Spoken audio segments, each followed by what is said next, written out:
Gold trusted gold buyers మీరు తాకట్టు పెట్టిన బంగారాన్ని విడిపించి ఈ రోజు ఉన్న మార్కెట్ ధరకు కొనబడను.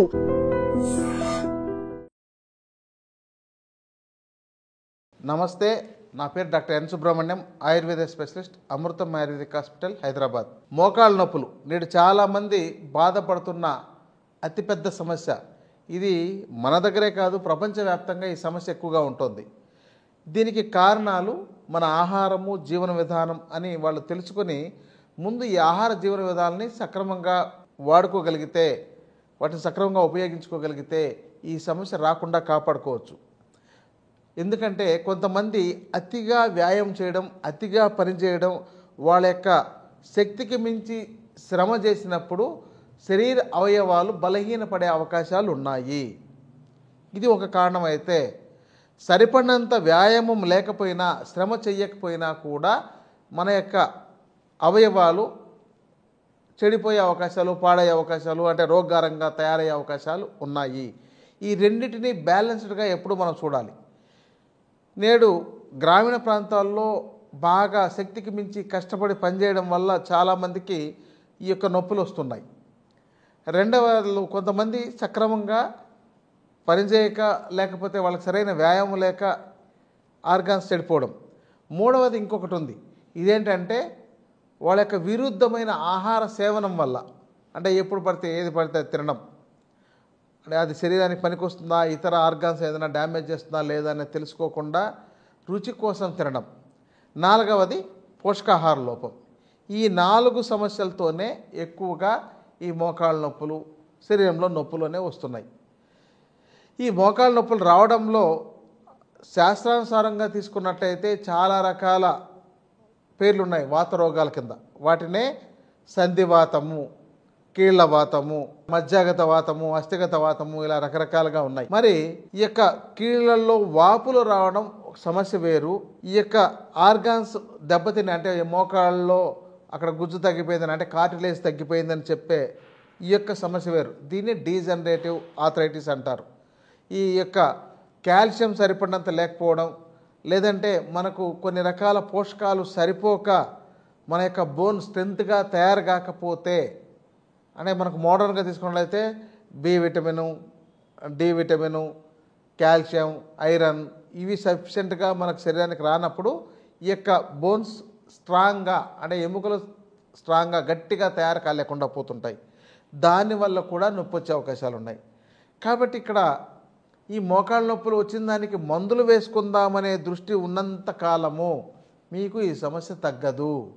మీరు దానికి తగిన వ్యాయామము, పోషకాహారము, మీ ఇతర లోపాలు అన్నిటినీ మీరు గమనించి వాటన్నిటిని తగిన విధానాలని, అంటే ఏది అవసరమో దాన్ని ఆచరించడం, లేదా వైద్యుల పర్యవేక్షణలో చికిత్స తీసుకోవడం ఉత్తమమైంది. ప్రధానంగా ఈ నొప్పి వచ్చినప్పుడు నొప్పి బిళ్ళలను వాడే అలవాటు చాలామందికి ఉంటుంది. ఈ అలవాటు వల్ల తాత్కాలికంగా వాళ్ళు ఉపశమనం పొందొచ్చు, కానీ భవిష్యత్తులో అవి రకరకాలుగా సైడ్ ఎఫెక్ట్స్ వచ్చి వాళ్ళ యొక్క ప్రాణానికే ప్రమాదంగా మారుతుందనే విషయం అర్థం చేసుకోగలిగితే వాటి జోలికి వెళ్లకుండా ఉంటారు. మీరు కావాలంటే చూడండి, కొంతమంది పెయిన్ కిల్లర్స్ వాడిన తర్వాత వాళ్ళ యొక్క కిడ్నీలు పోయినాయని, ఇతర అనారోగ్య సమస్యలు వచ్చాయని, బరువు పెరిగిపోయినాయని, హార్మోన్స్ ఇన్బ్యాలెన్స్ వచ్చిందని చెప్పేవాళ్ళు చాలామంది మీకు ఉదాహరణగా ఉంటున్నారు.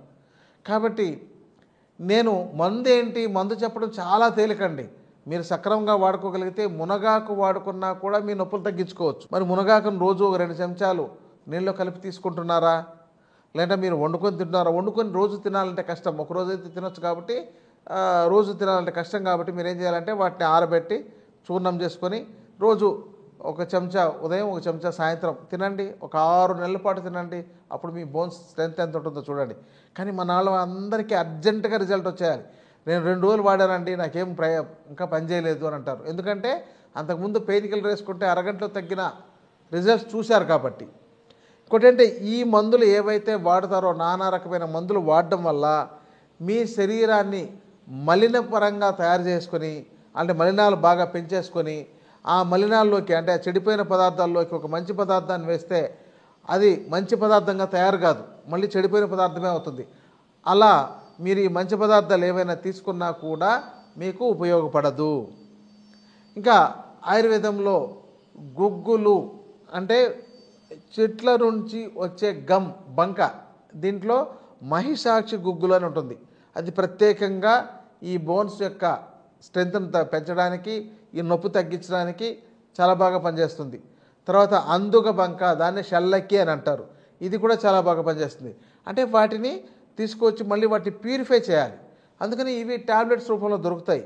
కాబట్టి వీటిని వైద్యుల పర్యవేక్షణలో తీసుకోవాలి, మళ్ళీ మీకు అవసరమా కాదా తెలుసుకోవడానికి. అదే మీరు ఒక ఆకుకూరలు లాంటివి మీరు తీసుకున్నారనుకోండి, వాటికి ఎవరి పర్యవేక్షణ అవసరం లేదు. ఇప్పుడు మునగాకు తినడానికి మీరు ఏ వైద్యుల దగ్గర మీరు ప్రిస్క్రిప్షన్ కూడా తీసుకోవాల్సిన అవసరం ఏమీ లేదు.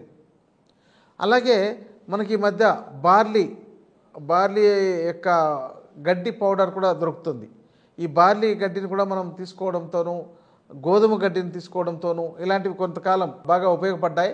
ఇటు గోధుమ గడ్డి ఏంటంటే మనకు రక్త సంబంధ సమస్యల్లో పనిచేస్తుంది. అలాగే ఈ బార్లీ గడ్డి కూడా రక్త సంబంధ సమస్యల్లో పనిచేస్తుంది. మునగాకు ఇలాంటి వాటిలో పనిచేస్తుంది, అంటే బోన్స్కి స్ట్రెంత్ ఇవ్వడం వల్ల పనిచేస్తుంది. అలాగే మెంతి కూర ఆరబెట్టినది, దాన్ని పొడి చేసుకొని మీరు తీసుకోవాలి. ఇది కూడా మీ యొక్క బోన్స్ను స్ట్రెంత్ చేయడంలో చాలా బాగా పనిచేస్తుంది. గోకరకాయలు అని అంటారు, గోడు చిక్కుడు అని అంటారు. గోడు చిక్కుడు చెట్టు నుంచినే కొంత గమ్ తీసే టెక్నాలజీ ఉందన్నమాట. దానికి జాంతం గమ్ అని అంటారు.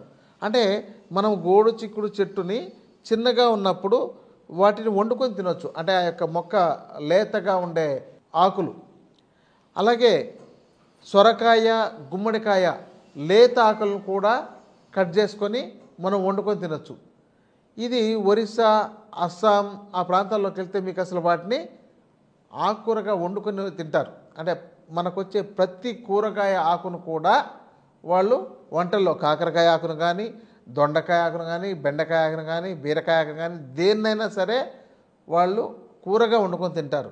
అంటే మనకు ఇది కూడా తింటారా అనే ప్రశ్న చాలామంది ఎగతాళి చేసే ప్రశ్న అడుగుతుంటారు. అరే మీరు ఇవన్నీ తింటున్నారా అని అనగానే వాళ్ళు ఏదో తినేవాళ్ళు కూడా మేమేదో తప్పు చేసామనే ఉద్దేశంతో వాళ్ళు మానేసుకుంటారు అనమాట.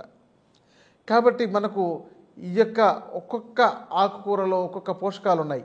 మరి మీరు ముందు మునగాకును ప్రయత్నించండి, మెంతెం కూరను ప్రయత్నించండి. ఇంకా మనకు అందుబాటులో పొన్నగంటి కూర ఉంటుంది, ఆ పొన్నగంటి కూరను కూడా మీరు ప్రయత్నం చేయండి.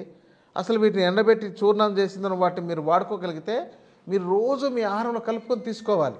ఎందుకంటే మీరు తీసుకునే పోషకాలు మీకు సరిపోవడం లేదు. మీరు పోషకాలు కాకుండా పోషకరహిత ఆహార పదార్థాలను ఎక్కువగా తీసుకుంటున్నారు. ఎందుకంటే బాగా ఉడికిపోయి పాలిష్ చేసిన బియ్యాన్ని బాగా ప్లేట్ నిండా వేసుకొని కొత్త చట్నీయో లేకపోతే సాంబారో వేసుకొని తినేసినంత మాత్రాన మనకు పోషకాహారం రాదు.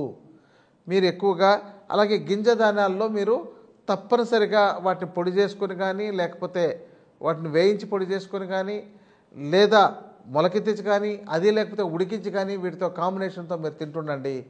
మీకు ఈ మోకాళ్ళలో నొప్పి తగ్గడానికి, ఆ యొక్క కార్టిలేజ్ పాడవకుండా ఉండడానికి చాలా బాగా పనిచేస్తాయి.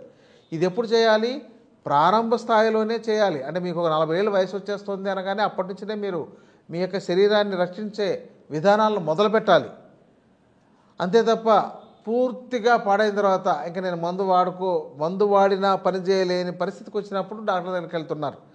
అప్పటిదాకా ఏ పెయిన్ కిల్లర్ తెచ్చి వేసుకొని ప్రయత్నం చేసి చూసి ఇంకా అవి కూడా పనిచేయలేని స్టేజ్లో వెళ్తున్నారు. లేకపోతే కొంతమంది తైలాలు రుద్దుకుంటూ గడిపేస్తున్నారు. ఇవి తాత్కాలికంగా పనిచేస్తాయి. మీకు మీ శాశ్వత పరిష్కారం కావాలన్నా, మీకు ఈ సమస్యలు రాకుండా అవ్వాలన్నా మీ ఆహారము, జీవన విధానమే సక్రమంగా ఉపయోగపడుతుంది. ఇక ఆయుర్వేదంలో ఔషధాలు లేవు అంటే ఆయుర్వేదంలో చాలా ఔషధాలు ఉన్నాయి. మీకు ఎన్ని చెప్పినా తక్కువే, సరిపోదు. కాబట్టి వీటిని వైద్యుల పర్యవేక్షణలో తీసుకోవడం మంచిది. ఎందుకంటే మీకున్న ఇతర అనారోగ్య సమస్యలు ఎలా ఉన్నాయి, వేటికి ఏ సంబంధాలు ఉన్నాయి, మీకు ఆమవాతం ఉందా అంటే కీళ్ళవాతం అంటే రుమటాయిడ్ ఆర్థరైటిస్ అంటారు, దానికి తప్పనిసరిగా వైద్యుల పర్యవేక్షణలో తీసుకోవాలి. మీ ఇంట్లో మీరు ఏమీ చేసుకోలేరు. ఒక్క డీజనరేటివ్ ఆర్థరైటిస్కి మాత్రమే మీ ఇంట్లో మీరు చేసుకోవచ్చు. ఉపశమనంగా కాపడం పెట్టుకోవడం, ఇసుకను వేపుడు చేసి కాపడం పెట్టుకోవడం, ఇలాంటి చికిత్సలు కొంతవరకు తాత్కాలికంగా ఉపయోగపడతాయి. తీవ్రమైన స్థాయిలో వైద్యులను సంప్రదించండి. రాకుండా ఉండడానికి మీ ఆహారము, జీవన విధానాన్ని మార్చుకొని ఇలాంటి పోషకాలను మీరు మరింత తెలుసుకొని వాటిని ఉపయోగించుకోవడం ద్వారా మీరు మోకాళ్ళ నొప్పులు రాకుండా కాపాడుకోవచ్చు. నమస్కారం.